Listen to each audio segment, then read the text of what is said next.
एक शिव भक्त को भोजन कराने से करोड़ों करोड़ों मनुष्य को भोजन कराने का फल मिलता है। एक कोई महादेव का परम भक्त है, शिव जी का कोई परम भक्त है, धन वगैरह से संतुष्ट करे, उसको प्रसन्न करे, और उसको एक को भोजन कराने से अनेक को कोटि शोह दीजा, करोड़ों ब्राह्मणों को भोजन का फल मिलता है। कोई पण शिव भक्त हो, ऐसा नहीं कहा, कोई जाति ज्ञाति वर्ण नहीं है, लेकिन ब्रह्म भोजन हम कराते हैं। लेकिन कोई भी शिव भक्त हो, उसको भोजन कराने की बहुत महिमा है। एक कथा पूर्ण होने के बाद जो सभी तो इसमें शिव भक्त नहीं होते ना, इसमें कोई कोई भाई बहन संपूर्ण महादेव को समर्पित है, सभी नहीं होते। मेरे पंडाल में हजारों लाखों लोग बैठे तो सब शिव भक्त थोड़े, इनमें से बहुत गिने चुने लोग महादेव के भक्त रहते हैं।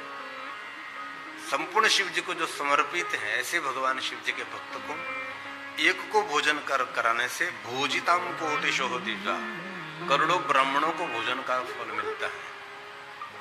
इसलिए शिव महापड़ ग्रंथ के बाद है भोजनीया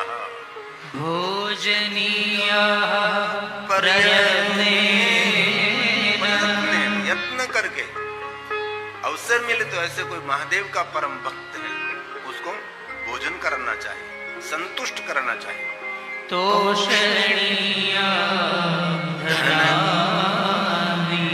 धन वगैरह देकर उसको संतुष्ट करे तो एकस्मिन् भोजिते शेवो भोजिता कोटिशो द्विजा, भोजिता कोटिशो द्विजा। करोड़ ब्राह्मणों को भोजन का फल एक महादेव का कोई परम भक्त है, उसको भोजन कराने से मिलेगा। बहुत सारे ऐसे शिव भक्तों को हमने देखा है, पागलपन महादेव के प्रति ऐसे शिव भक्त होते हैं। ऐसा नहीं सिर्फ पुरुष शरीर में, ऐसी बहनों को भी हमने देखा, इतने महादेव की परम भक्त रहते हैं, पागल की तरह शिव जी के भक्त हैं। ऐसे बहुत सारे बहनों, बहुत सारे भाई हैं। भगवान शिव जी ने कहा, हे गिरिजा, माता भवानी का ये नाम है, गिरिवर हिमालय की पुत्री, इसलिए पार्वती का नाम है गिरिजा। हे गिरिजा, क्योंकि मैं शिवों के मुख के द्वारा ही भोजन करता हूं। महादेव ने कहा पार्वती को, पार्वती मैं मेरे भक्त उनके मुख से ही मैं संतुष्ट रहा, उसके मुख से ही मैं भोजन करता हूं, किंतु शुद्ध भक्ति एवं विनय से विलक्षण लोग अगर मेरे भक्त को भोजन कराते हैं तो मैं संतुष्ट रहता हूं। ये शिव महापड़ ग्रंथ में शिव और पार्वती का सुंदर संवाद है। शिव भक्तों के मुख के द्वारा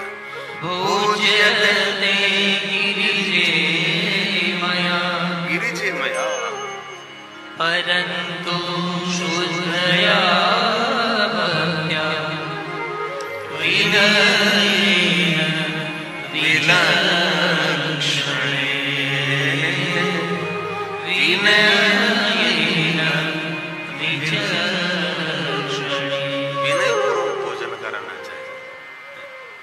कई बहुत बड़े बड़े कथाओं में हमने देखा है, श्रोताओं के प्रति तिरस्कार का भाव रखते हैं। ऐसा ही लोग मानते हैं कि सब खाने के लिए आ रहे हैं। हम उसको समझा देते हैं, बाद में तो पता लग जाता है, मुझे मेरे पास बात पहुंच जाती है कि ऐसा ऐसा वर्ताव करते हैं जो भोजन करने के लिए आते हैं। तुरंत मैं जजमान को बुलाता हूँ, आयोजक को बुला लेता हूँ और कहता हूँ कि आपका बहुत बड़ा भाग्य है कि आपके वहाँ कोई भोजन करने के लिए आ रहा है। आजकल कोई घर में भूखा नहीं रहता, तो प्रसाद के रूप में सब लोग भोजन लेते हैं, समझा देते हैं, बाकी सिस्टम पूरी बदल देते हैं। हमने फरादे में इस साल कथा की तो 3 महीने पहले अनक्षत्र शुरू कर दिया था। 3 महीने पहले कथा, तो देर के बाद 3 महीने पहले कथा का काम शुरू किया था उसने। ये पंडाल, ये व्यवस्था, ये सुविधा, तो वहां से उसने, लेकिन ऐसा नहीं कि एक समय 24 घंटे नक्षत्र शुरू रहता, 24 घंटे नक्षत्र शुरू रहता था। हमने द्वारका में कथा की थी तो वहां 24 घंटे दिन रात नक्षत्र शुरू रहता था भोजन कथा में। तो वहां 12 लाख व्यक्ति भोजन करते थे, इतना बड़ा भोजन। लोग दुनिया में बहुत हैं, बहुत कुछ कर सकते हैं, इसलिए विनय के साथ, कोई महादेव का भक्त है तो अभिमान के साथ उसको भोजन नहीं कराना चाहिए, विनय के साथ भोजन कराइए। और आगे बहुत सुंदर कहा, जो शिव श्रेष्ठ को भोजन कराता है, शिव भक्त में श्रेष्ठ, शिव श्रेष्ठ को भोजन कराता है, वो भोजन में हे अंबिका शिव योगी संतुष्ट हो जाता है तो मैं स्वयं संतुष्ट हो जाता हूं। शिव को संतुष्ट करने के लिए क्या कहे, और स्वयं शिव जी ने ये सभी बात कही। कोई परम शिव भक्त है, शैवेंद्र, जो संपूर्ण शिव भक्त है, शिव भक्तों में श्रेष्ठ है, शिव श्रेष्ठ उसको कहते हैं शिवेंद्र, देवेंद्र, नरेंद्र, એટલે श्रेष्ठ। उसको एक को जो कोई व्यक्ति संतुष्ट करता है और उसको भोजन कराकर तृप्त करता है, तो भगवान शिव ने कहा कि हे अंबिके, शिव योगी संतुष्ट हो जाएगा तो मैं स्वयं संतुष्ट रहूंगा। ऐसे भगवान शंकर जी ने, महादेव के भक्तों की बहुत महिमा है। इस बीच में इतनी विचारधारा का इतना प्रभाव हुआ, इतना प्रचार प्रसार हुआ, शिव धर्म को पूरा डैमेज कर दिया था, मुझे नहीं कहना चाहिए। शिव परंपरा को इतना नीचा दिखा दिया था, ठीक नहीं लग रहा था। अभी भी ऐसा रोग तो है ही नहीं है, ऐसा नहीं, संपूर्ण ऐसा रोग है। वृंदावन में हमारी कथा थी, कोई चौकस संप्रदाय के, वहां हमारा जजमान वहां कथा का आयोजन करने के लिए गए और सब कुछ बुक किया और सब एडवांस देने के लिए तैयारी कर रहे थे। उसने पूछा कि राम कथा है कि श्रीमद् भागवत कथा है। हमारा जजमान परम वैष्णव था मुंबई का, उसने कहा शिव कथा है। तो कहा हम ये आश्रम में शिव कथा नहीं करने देते। अभी भी ऐसा रोग है, नहीं है ऐसा नहीं, अब ये लोग अभी भी जीवित हैं। शिव के प्रति उसका क्या द्वेष है पता नहीं, गलत दवा पिलाई गई उस लोगों को। अभी भी ऐसे बहुत लोग हैं शिव जी को नहीं मानते। इसलिए कहा, स्वयं शिव जी कहते कि अंबिका शिव योगी को संतुष्ट करने के मैं संतुष्ट हो जाता हूं। भोजयंती यदि, इसलिए महादेव के भक्तों का आदर करना चाहिए। कोई भी शिव भक्त हो उसका आदर करना और मनुष्य का कर्तव्य है। जो कोई व्यक्ति हर रोज पार्थिव शिवलिंग की पूजा करते हैं वह महाभाग्यवान है और भगवान महादेव की पूजा करने से संसार के भोग और मोक्ष का अधिकारी बनता है, शंकर के पद को प्राप्त कर लेता है। ऐसे बहुत सारे शिव भक्तों को हमने देखा है, रोज पार्थेश्वर महादेव का पूजन करते हैं। मिट्टी में से शिवलिंग निर्माण करके उसका पूजन करना, उसको कहते हैं पार्थेश्वर महादेव। ऐसे बहुत सारे बहन भाइयों को हमने देखा। अरे ऐसे शिव भक्तों को देखा है कि ट्रेन में सफर कर रहे हैं तो ट्रेन में भी सुबह हो गई, पार्थेश्वर महादेव निर्माण करने लगते हैं और भगवान की पूजा कर लेते हैं। ऐसे शिव भक्तों को हमने देखा है। इसलिए कभी अवसर मिले तो पार्थेश्वर महादेव का मिट्टी में से शिवलिंग निर्माण करके उसकी पूजा करनी चाहिए। उससे मन शांत रहता है। मन को शांत रखना ये सबसे बड़ी सभ्यता है। एक बात कहूं, जिनके वाणी में सभ्यता है वही अपने जीवन में भव्यता का भागी बन सकता है, उनको ही भव्यता मिलती है। जिनकी वाणी में सभ्यता नहीं है वो कभी अपने जीवन में भव्यता का भोगी नहीं बन सकता, उसको भव्यता मिलती ही नहीं। वाणी की सभ्यता होनी चाहिए। हमने बहुत पढ़े लिखे लोगों को देखा है लेकिन वाणी की सभ्यता नहीं होती। बड़े बड़े धनपतियों को देखा है, कोई पूर्व जन्म का पुण्य होगा उसको धन मिल गया लेकिन उसके वाणी में कोई सभ्यता नहीं। गुजरते में कहो तो अटिया की सभी प्रकार की शांति और मानसिक शांति नहीं है तो हम सबसे बड़े कंगाल हैं, सीधी बात है। इसलिए अपनी भाषा में सभ्यता लाइए तो अपने जीवन की भव्यता लगेगी। ओठ की शोभा मधुर शब्द है, लिपस्टिक नहीं। जो कोई व्यक्ति हर रोज पार्थेश्वर महादेव का पूजन करते हैं ये महाभाग्यवान है। यस्तु पार्थिव लिंगानि पूजे भगवान शिव ने कहा जो कोई रोज पार्थेश्वर महादेव का पूजन करते हैं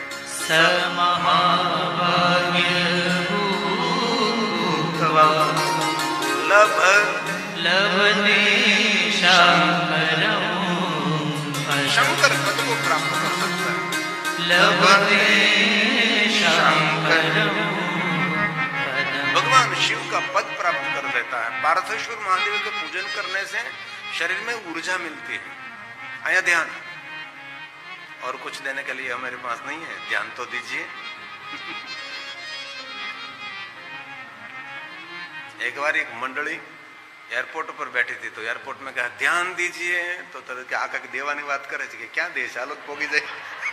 कहा कि लेवानी तो आदत पड़ी गई, ध्यान दीजिए। मंडली में बताए बातों करो ले कोई जी आप तो लागे कि देश है ध्यान दीजिए। जिनको मोक्ष के लाभ की इच्छा हो उनको आदर पूर्वक पार्थेश्वर शिवलिंग का पूजन करना चाहिए। मोह का छूटना बहुत मुश्किल है, लगाव छूटना बहुत मुश्किल है। अभी मैं कनखल में था तो दक्षिणेश्वर महादेव का दर्शन करता था। अभी तो वहां नंदी महाराज को कॉर्डन कर लिया। अभी गए थे तो नंदी महाराज को कान भी बंद कर दीजिए। मुझे बहुत दया आती थी नंदी महाराज पर, क्योंकि सभी दर्शनार्थी नंदी के कान में कुछ कहते थे ऐसा कान में, और कान इतना गंदा कर दिया नंदी का, अर्धो कान तो घसाई गयो। लोग वातो करी आम करी हमणा वળી ट्रस्टी व्यवस्था करी कि नंदी ना कान बंद कर दीधा, એટલે કપડા થી નંદી ને આખો આમ બંધ કરી દીધો નંદીને, અને લખી દીધો નંદીને કોઈ સ્પર્શ કરવું નહીં। કેવી झूठी परंपरा, क्योंकि प्रचार प्रसार नहीं हुआ। लोगों ने रोक टोक नहीं कि भाई ऐसा नहीं करना चाहिए, ऐसा करना चाहिए, ऐसे करना चाहिए, ऐसे करना। आचार्यों को भी सिखाना चाहिए कि ऐसे नहीं दर्शन कर सकते आप, ऐसे दर्शन कर सकते हैं, ऐसा नहीं कर सकते, ये परंपरा है। एक बार हम गुप्त वेश में निकले थे, एक शिवालय दर्शन करने के लिए गए थे, तो मुझे पता नहीं था और मुझे शिवलिंग का दर्शन करना था। तो बहुत सारे फूलों का ढेर था लिंग के ऊपर, बहुत सारे दर्शनार्थी थे, लेकिन मुझे शिवलिंग को देखना था। तो मैंने मेरे हाथ से थोड़ा सा फूल हटाया शिवलिंग के दर्शन के लिए, और ये पुजारी और आचार्य ब्राह्मण इतना टूट पड़े मेरे पर, जहां बादल फटा ऐसे टूट पड़े, ऐसे टूट पड़े। मैं और प्रीतिश मेहता दोनों थे, लेकिन हम कुछ नहीं बोले। तो प्रीतिश भैया को तो थोड़ी देर के लिए खुजली होने लगी, तो नहीं नहीं नहीं नहीं, और हमने हमारा परिचय भी नहीं दिया, बिल्कुल नहीं दिया, बिल्कुल नहीं दिया। और वहां हम तर्क कर सकते थे, लेकिन कुछ भी नहीं किया। हम ये देखना चाहते थे कि कैसा शिवालय में व्यवहार चलता है, शिवालय में दर्शनार्थियों के साथ क्या था, कैसा व्यवहार चलता है। इसलिए कभी कभी गुप्त अवस्था में यूनिफॉर्म में नहीं, अलग यूनिफॉर्म ऐसा पहन लीजिए, ऊपर टोपी पहन लीजिए, चश्मा पहन लीजिए, कोई नहीं पहचानेंगे ना गिरी बापू है। एक बार मैं अकेला गंगा के तट पर बैठा था, बस ऐसे ही बैठा था आनंद से, और एक दादाजी दौड़ते दौड़ते आए, आप गिरी बापू है ना जो आस्था में कहा था? मैं तो नहीं, मैं गिरी बापू को नहीं जानता। नहीं आप वही है। मैं तो नहीं नहीं नहीं, मैं उसके जैसा लगता हूं, लेकिन मैं ये नहीं हूं। 1 घंटे तक हमारी तर्क कुतर्क चली, लेकिन मैंने स्वीकारा ही नहीं कि मैं गिरी बापू हूं।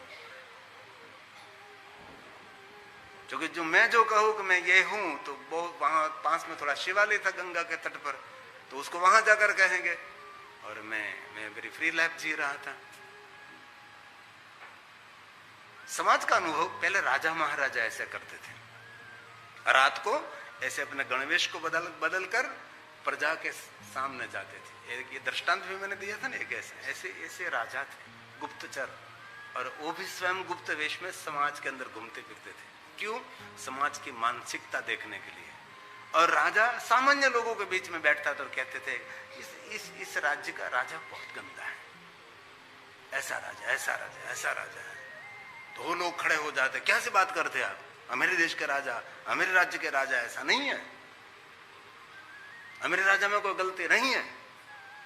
क्योंकि प्रजा की मानसिकता को वो लोग जानने के लिए निकलते थे। और कभी कभी ऐसे अवस्था में निकलना चाहिए कि शिव के लिए क्या उसकी विचारधारा है, शिव के लिए वो क्या सोचते हैं, बहुत जरूरी है। लेकिन बहुत दुख होता है कभी कभी शिवालय की परंपरा डिस्टर्ब हो रही है। तब शिव महापड़ ग्रंथ में जो शिव जी के बारे में कहा है उसका संपूर्ण अनुसरण करना चाहिए। और एक बात मैं चौकस कहता हूं, धरती पर भव्य भव्य विशाल शिव जी के विशाल विशाल अन्य देवताओं के मंदिर मिलेंगे, भले शिव जी के इतने विशाल और बड़े बड़े शिवालय वर्तमान युग में नहीं हो रहा है। अन्य सभी संप्रदाय के बहुत सारे विशाल विशाल उसके मंदिर बन रहे हैं, लेकिन शिवालय ऐसे नहीं बन रहे। लेकिन एक बात याद रखना, मैं बहुत बार कथा में कहा है,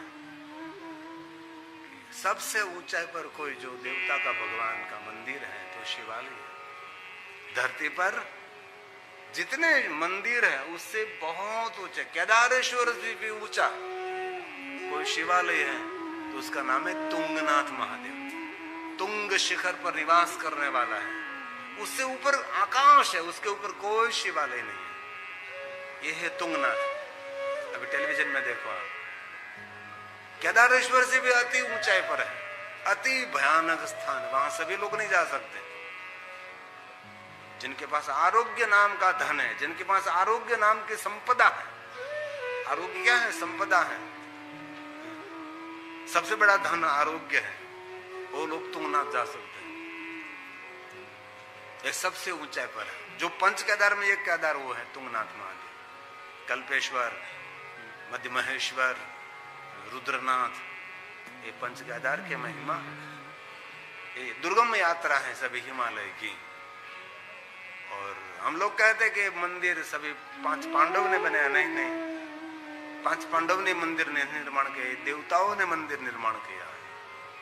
हे तुंगनाथ महादेव। ऊखे मठ हम गए थे, वहां उसका महात्म्य हमने गाया था। ऊखे मठ वह मानदाता जो राम के पूर्वज हुए, उससे वहां तपस्या की थी और ओमकार स्वरूप में भगवान शिव वहां प्रकट हुए, इसलिए वह ओमकारेश्वर महादेव है।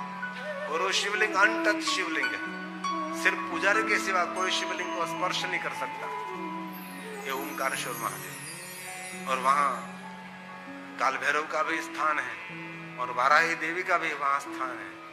और पहाड़ में उखे मठ, जिनका सही नाम उषा मठ, अनिरुद्ध और उषा का विवाह हुआ था, बाणासुर की पुत्री, वो स्थान है। और वहां उत्तर काशी के आसपास बाणेश्वर महादेव, बाणासुर महादेव का परम भक्त हुआ है। असुरों में बाणासुर, रावण की भक्ति की प्रशंसा हमने की, लेकिन बाणासुर की भी भक्ति है। बाणासुर भी असुरों में श्रेष्ठ शिव भक्त हुआ है। रावण के पास 10 मस्तक था, लेकिन उसके पास 1000 हाथ थे। बाणासुर के पास 1000 हाथ थे, ऐसा बाणासुर हुआ, लेकिन उसकी किसी ने महिमा नहीं की। ऐसे पंच केदार के एक श्रेष्ठ महिमा है, केदार मध्यम तुंगम, केदारम मध्यमम तुंगम, ये पंच केदार है, हिमालय पहाड़ों में है, अति दुर्गम यात्रा है। ऐसे यात्रा करनी चाहिए। आ तो कनाडा जाते, कनाडा में क्या है, अमेरिका में क्या है, कुछ भी नहीं है। यूरोप में जाते सर्च देखने के लिए, जरूर देखना चाहिए। लेकिन यहाँ जो है अति प्राचीन, जहां जाने से आप बहुत सारे पिछले युग में चले जाओगे। भाई भूमि का महिमा हो तो आप वहां जाओ ने तो आप कल युग में नहीं रहोगे, आप बहुत दूर अतीत में चले जाओगे, भूत में भी नहीं। इस स्थान पर पैर रखने से आपको ऐसा लगेगा कि हम किस युग में जी रहे हैं। वहां ऐसा भाव, आप केदारेश्वर जाओ भी अनुभव होगा ना आपको। केदारेश्वर पहुंचने से आपको ऐसा नहीं लगेगा हम कहाँ हैं, कुछ अलग अनुभूति रहती है। इसलिए पंच केदार की अद्भुत महिमा है। केदारम मध्यमम तुंगम तथा रुद्रालयम प्रियम कल्पकं च महादेवी सर्व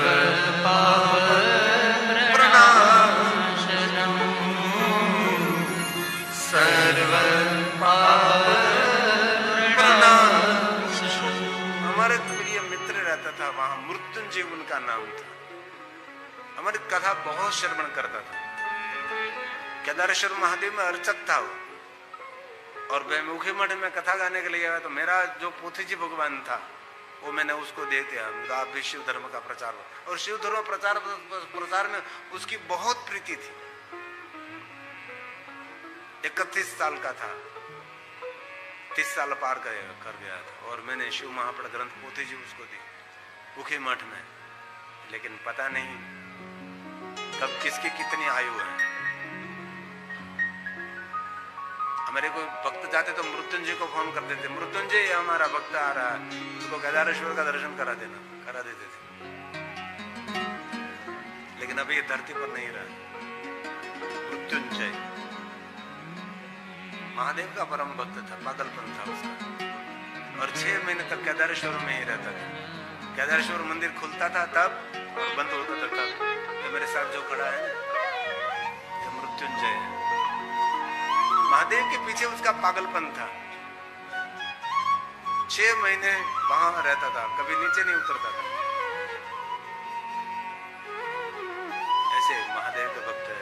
गजे कर्म गजे कर्ण कल्पम तांडव रुद्रनाथम मदन शमन कर्णम मर्दने महेश्वरम नरपति नामा तारणे तुंगनाथ। नरक में से तारने वाला तुंगनाथ।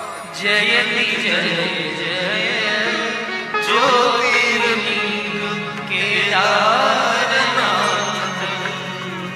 जयति जय जय ज्योतिर्लिंग केदारनाथ। केदारेश्वर महादेव के कथा आयोजक बे जजमन मेरे पास गए कि वहां कथा करना। बहुत पहले हमने 7 दिन कथा की थी केदारेश्वर महादेव में। बहुत लोग तो 2 दिन में वापस आ गए, लेकिन बहुत सारे अट्ठे लोग वो अच्छे थे और मेरे साथ 7 दिन वहां रहे और हमने कथा की। बहुत समझ में। लेकिन अभी भी 2 जजमान मेरे पास है। लेकिन अब रोपवे का काम पूरा हो जाएगा तब करेंगे। अभी रोपवे का काम हो रहा है। पहले घोड़े से, पैदल से, डोली से, बाद में हेलीकॉप्टर, अब शुरू हो जाएगा रोपवे, उड़न खटोला। तब यात्रा बहुत सुलभ हो जाएगी। दुर्गम है तो अभी सरल हो जाएगी यात्रा आने वाले समय में। तो कहीं लोग ऐसे अप डाउन कर सकेगा ना, सुबह में आएंगे, क्योंकि रात में ही बहुत मुश्किल होती है ना। केदारेश्वर महादेव रात में बहुत ऑक्सीजन की कमी रहती है, हवा पतली हो जाती है, इसलिए श्वास लेने में रात को ही अनुभव होता है। हम तो रात को 2 बजे जाते थे केदारेश्वर महादेव के दर्शन के लिए। चारों तरफ बर्फीले पहाड़, ठंडी, तो जी बहुत सारे महात्मा लोग ऐसे खुले शरीर वहां बैठते हैं। केदारेश्वर महादेव की भव्यता। केदार लिंगम केदारलिंगम चौदारलिंगम श्रीशूलपाणि भवदुःखभाजनम्। केदारपीठे सुरपूजिता। पहले मैं गया था, फोटो है, मतलब 30 साल पहले मैं गया था। अभी जो टेलीविजन फोटो है ना, 30 साल पहले ये गया था मैं विनायक भारती के साथ। चलते चलते पैदल पर। तब मैं केसरी पागड़ी बांधता था। ये पगड़ी वाला फोटो है। और 24 घंटे केसरी रखता था भगवा। अरे पहली कथा तो मैंने भगवी कफनी में ही कथा की। मैं देखाड़ो भाई, आके देखाड़ो, अर्श कह देखाड़ो। ये फोटो જોવા જેવો ન હોય, દેખાડ લો પછી કોકને સપનામાં આવશે કે આ કેવો જોવા જેવો ન હોય ને, એ જોવા જેવો નથી. આ ઘર ઘરનું ભક્તોનું ખાઈ ખાઈને લઠ્ઠા પઠ્ઠા થઈ ગયા હે ને. બાકી તો રાટા ટાટા હતા, ઓળખાય નહીં. બહુ સુંદર बात है. उदार लिंगम भवदुख भंजन केदार लिंगम केदार पीठे सुरपूजिता केदारनाथं मन स्मरामि केदारनाथं हृदयं स्मरामि। यही केदारेश्वर महादेव की अद्भुत अलौकिक महिमा है। ऐसा हमने भीमाशंकर ने कथा की, वो भी एक अनुभव सुंदर था। और मैंने फॉरेस्टरों को पूछा था कि आपका जंगल कितना इतना सुरक्षित क्यों है। उसने सुंदर बात की कि ये जंगल के रक्षक हम नहीं है, ये जंगल के रक्षक डाकिनी है। जंगल के रक्षक जो महादेव के परम भक्त हैं, जो भीमाशंकर महादेव की परम भक्त हैं, भूतों की जो देवी है उसकी पूजा करते हैं। हेलो भक्तों, राधे राधे, हर हर महादेव। तो कैसे हैं आप सब? आई होप आप सब अच्छे होंगे। शिव जी की कृपा आप सब पर बनी रहे। तो भक्तों, आज हमें शिव कथा में गुरु जी के माध्यम से सुनेंगे। सुना होगा अपन ने कि शिव भक्त को खाना खिलाने से कितना बड़ा पुण्य प्राप्त होता है। कहते हैं एक सच्चे शिव भक्त को खाना खिलाने से बहुत बड़े पुण्य की प्राप्ति होती है। कहते हैं कि सावन के महीने में शिव भक्तों को भोजन कराने से बहुत पुण्य मिलता है। यह एक शुभ कार्य माना जाता है जिससे भगवान शिव प्रसन्न होते हैं और भक्तों को आशीर्वाद देते हैं। सावन का महीना भगवान शिव को बहुत प्रिय है। इस महीने में शिव भक्तों को भोजन कराने से विशेष पुण्य की प्राप्ति होती है। शास्त्रों के अनुसार जो व्यक्ति सावन में शिव भक्तों को भोजन कराता है उसे न केवल पुण्य मिलता है बल्कि उसके जीवन में सुख, शांति और समृद्धि भी आती है।